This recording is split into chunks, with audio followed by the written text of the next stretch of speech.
First thing I would ask you, being you're the implied leader of the band and the vocalist and everything, is how long has Ellefson been a band? I think Ellefson's been a band for, I don't know, either since 2018 or 2019. Either like early 2019 or late 2018. Somewhere around then. So that's been 3 years.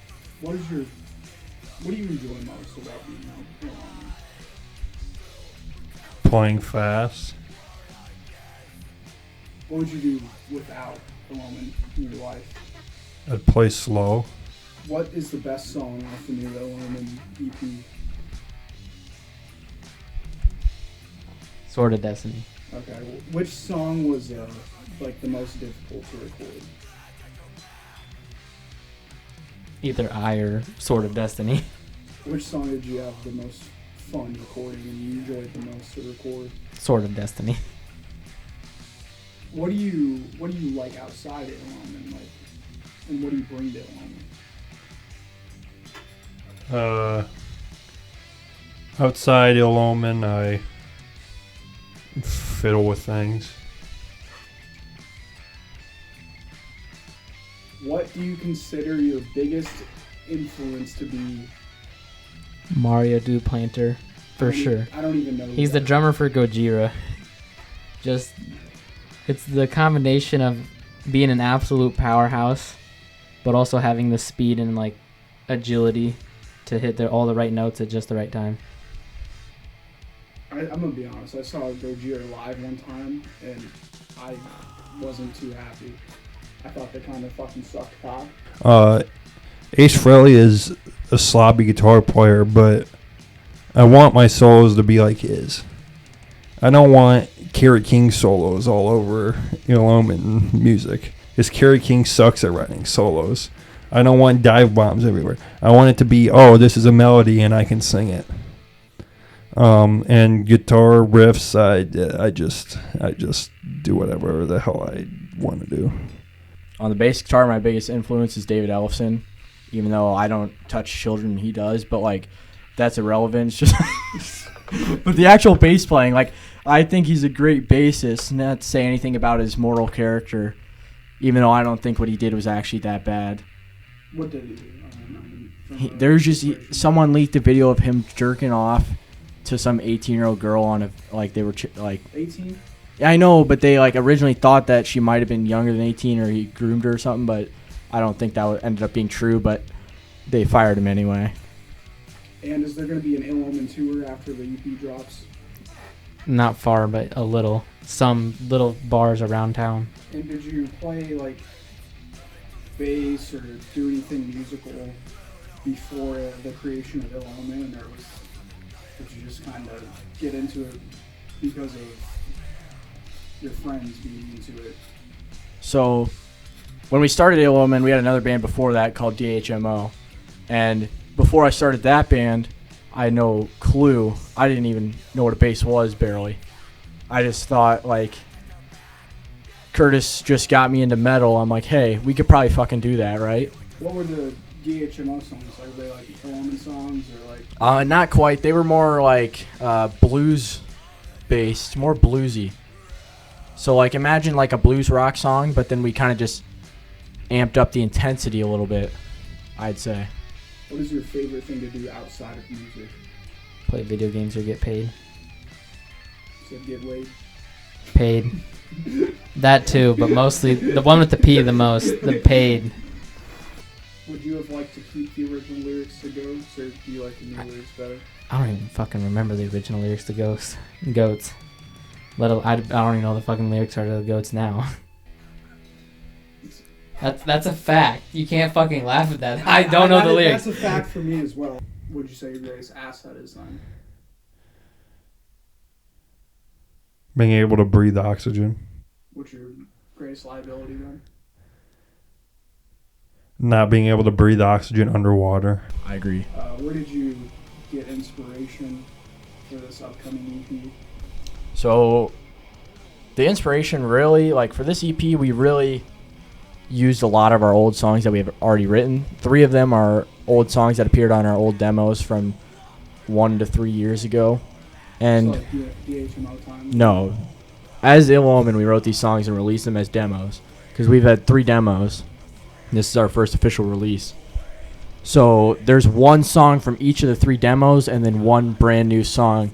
So for the brand new song, I think the reason that was spawned, that one is Sword of Destiny, which is the 4th track on the EP. The reason that was spawned is because we actually wrote a song as a band. Because Caleb just recently joined the band and we're like, hey, we should write a song instead of just teaching you our old songs. And then I think the vibe between us 3 really helped us create a really good song, which I think that's the best song on the record. I disagree. Even though, yeah, I know you disagree, but it's one of the best, if not the best. And I think that's just because of the vibe that we create as a band. So you write the lyrics to the songs? No, I come up with a concept sometimes. I like with goats. You can check it on YouTube. I just told Luke to sing about goats and Like, satanic. you know, I didn't say anything about balls. I just said sing about goats and sing about satanic stuff. So what is your relationship like with Satan? Satan actually, he's a tragic figure, really. So if you understand how the world works, you understand that he was actually decent at one point, and then he fell. That's humanity. Satan is humanity. Who's running the show in this band? Like, who's constantly driving? Who's the driving force? Who's getting the ideas out? Who's writing the riffs? Who's making an impact? You know, because you know, there's like most of the good riffs in Metallica are written by one guy, James Hetfield. Is it like that in this band, or is it like a total like group effort? I think organization-wise and like actually practicing as Luke, I have no idea who the fuck writes the riffs. I know some of them are Curtis and some of them are Luke, but I have no clue other than that. Yeah, Jesus Christ is an alien. Yes. Yeah. So anyways, And no, listening to freaking Marilyn Manson and playing Doom will not make you shoot up schools. I what promise. about listening to It also won't make you shoot up schools. But you guys.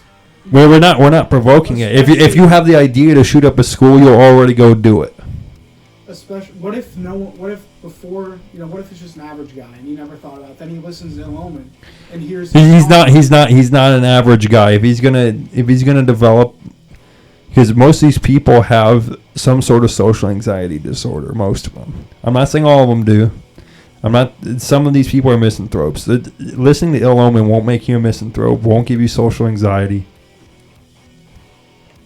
And if it does, it's bringing out something that was already there before that you just suppressed. And if you're suppressing it, you're probably using drugs anyway. So can we agree though that the lyrics of the song and some of this, no. especially with the demo, like some of the scene that was portrayed in the song is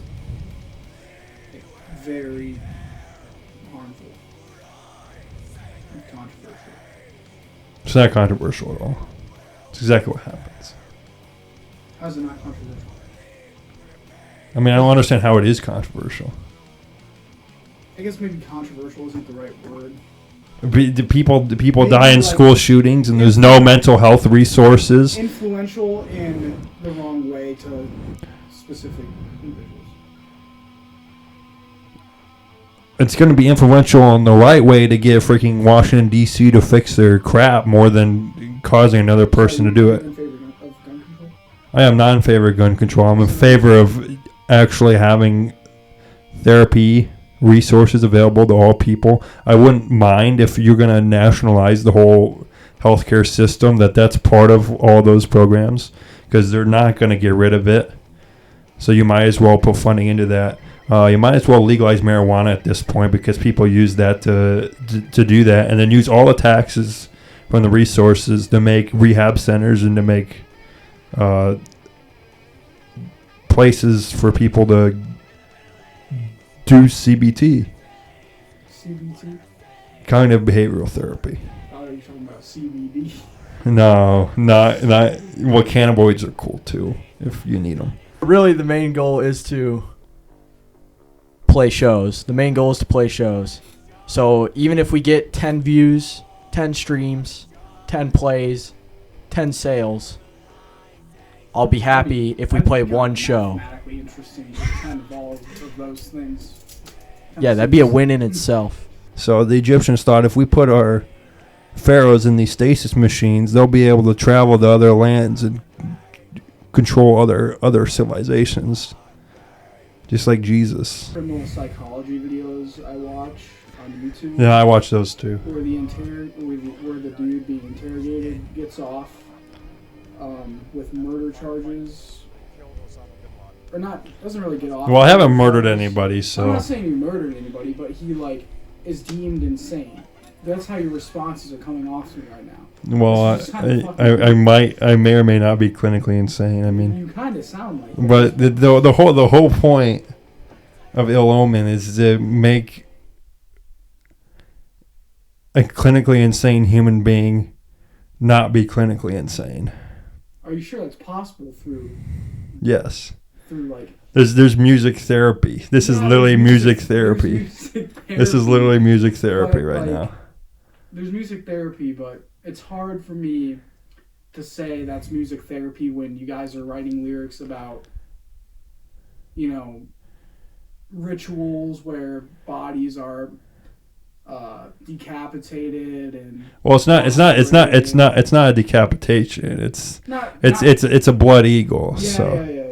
Let's talk about the recording process a bit. So, were there any problems you guys ran into with recording the EP? Because I know you guys have recorded stuff before, like at-home projects. Right, the demos, yeah. Yeah, but like going into a full, legitimate studio, did you guys encounter any problems in recording the EP? And what was the style that it's recorded in?